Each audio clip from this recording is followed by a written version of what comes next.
Well, you know, it's kind of a talkative love story, and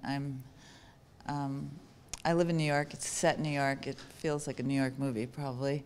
And so some of it is just, because it's fiction, it just kind of floated in at me, floated in a window one day. There's pieces of it that are, you know, little memory things that pop up, but who knows where a story comes from, I guess. I just loved Nan, the character I play. From the minute I started reading Stacey's brilliant script, I fell in love with her. She's completely sort of tweaked, demented woman who's in a kind of moment of deep crisis and is coping with it the best she can.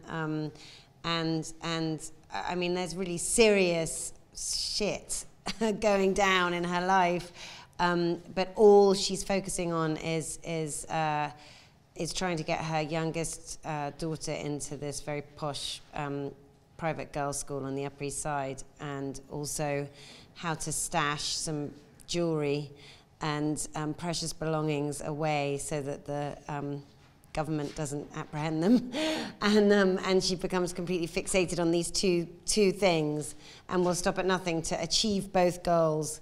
And I just loved her. She's just an unusual person, and she's just completely sort of off her rocker, but in the best way.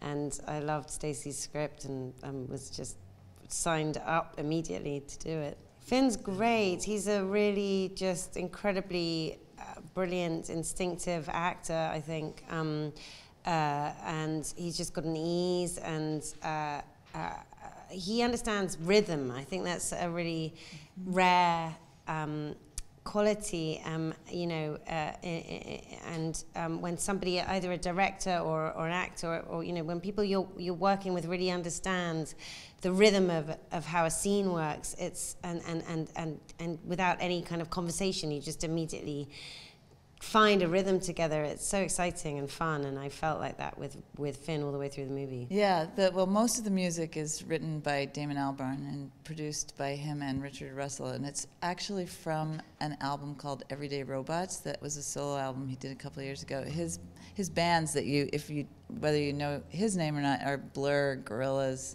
Good, the Bad, and the Queen. He's incredible, and it's just one of my favorite musicians and composers. Anyway, what he let us do, because we weren't going to be able to find the time or the capacity to get him to do an original score, but he let us take the tracks on that album.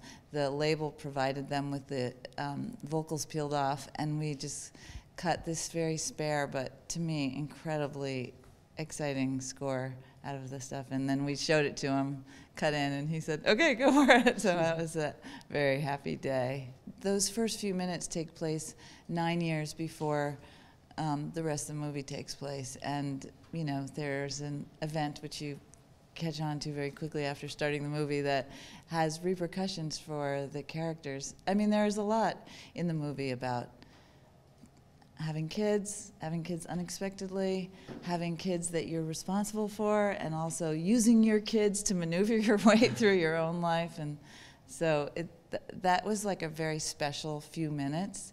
And so it seemed that there was, first of all, no need for dialogue, and also there was the practical concern of making sure that Rachel and Finn felt like teenagers when they were in those scenes.